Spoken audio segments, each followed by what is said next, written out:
Good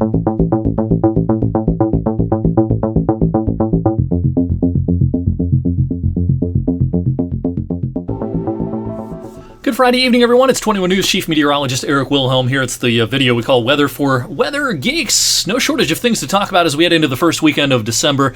We've got another powerful cold front tracking our way. The timing very similar to the one we had on Wednesday. The impact similar to the one we had on Wednesday with a little less rain this time around. I want to rewind the clock, though, to last evening. Talked about this a lot on social media and on 21 News. We had a very bright meteor that was visible last evening at about 7:30 or so. Now, this was visible locally and all the way down into parts of the southeastern U.S., all these icons on the map, individual reports of people seeing the meteor and reporting it to the American Meteor Society. And what's nice is we can see exactly where this meteor was visible, and it's also, kind of interesting. You can interpret where the clouds were by the lack of reports over here. It was cloudy last evening to our east, but definitely clear sky overhead last evening, so very bright, what we call a fireball meteor, and the reason it's called that is because it's really bright, and typically a fireball meteor, it's given that designation when it's brighter than the magnitude of the brightness of the planet Venus in our nighttime sky. Venus, one of the brighter objects in the sky, and if the meteor is brighter than Venus appears to be, then it's classified as a fireball meteor. It had kind of a green tint to it and very, very vivid last evening. All right, so we got off to a cold start this morning. In fact, it dropped down to 21 just after midnight last night. Then clouds increased later in the night, and temperature started to increase in tandem with that. And it was about 15 degrees warmer this afternoon than it was yesterday. We got to freezing yesterday.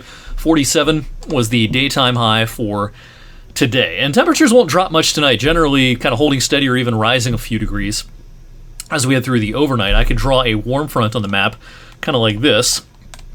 It's heading in this direction now. Some very, very meager amounts of uplift in the atmosphere led to a couple of sprinkles trying to form earlier, but the air mass is dry. Dew points are in the 20s, so those raindrops did not reach the ground in most spots.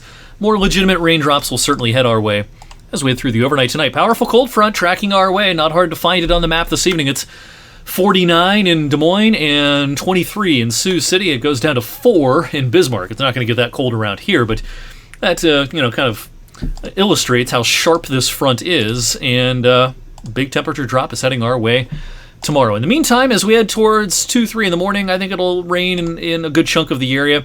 A lot of this will be fairly light, but it may be briefly heavy for a handful of minutes, or maybe 15-20 minutes at the most. As we get up on Saturday morning, the cold front will be out across I-71 at 7 a.m.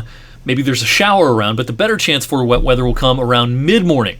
9 o'clock, 9:30, 10 o'clock, as our cold front itself moves in. I mentioned that the rainfall amounts will be lighter this time around than with the front the other day. We had an inch plus in some places.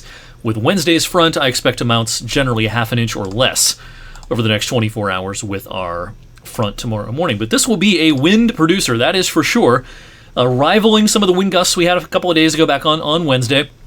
35, 40, that's going to be a possibility. Wouldn't be surprised if we had a 50-mile-per-hour gust up towards I-90, Ashtabula County, up towards the lakeshore, up into wine country in northeast Ohio, and also into northwest PA and southwest New York as well. So hold on to your hat tomorrow, and temperatures will plummet in the wake of our front. We'll go from the lower 50s down into the 30s, with wind chills dropping even lower. The sky will then clear later tomorrow night into Sunday, bright and sunny Sunday, and a pretty calm day to kick off the week coming our way on Monday, although clouds will increase out of the next weather maker, which is likely to bring us some rain by Monday night and into the day on Tuesday. So the temperatures drop, the wind stays up there through the afternoon, so you know what that's going to do to the wind chill. With air temperatures dropping into the 30s, whoosh, wind chills will be in the 20s, and so a quick return of winter for a fairly brief time tomorrow. It doesn't look that bad compared to the average by early next week, Monday, Tuesday, and Wednesday included. So 52, again, early morning high on our Saturday. We'll drop into the 30s in the afternoon, into the 20s at night. 38, the best we can do on Sunday, and that's despite a full supply of sunshine for most of the area by Sunday afternoon. What about wintry shenanigans over the next week? Here's a look at one model's depiction. This is actually the European model.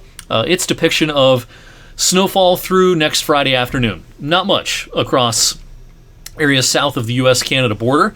There might be a system at the end of next week which tries to bring some sort of wintry precipitation to parts of the Ohio Valley, the Midwest, the southern Great Lakes. There's a lot of model discrepancies with this. There's going to be some kind of a system that tries to ripple eastward at the end of next week. Is it cold enough for any wintry precipitation, something other than rain? Maybe, maybe not. It's very, very hazy, the details at this point. But one thing for sure, even though this, is not exactly a mild pattern by any stretch of the imagination, in fact, it will be a largely colder than average pattern for the next couple of weeks at least. At least in the short term, I don't see many major winter weather threats for our part of the country, but we'll have a better idea on that late week system by the time we do Weather for Weather Geeks on Monday. Thanks for watching on this Friday evening. Have a great weekend, everyone. I'll see you back here on Monday.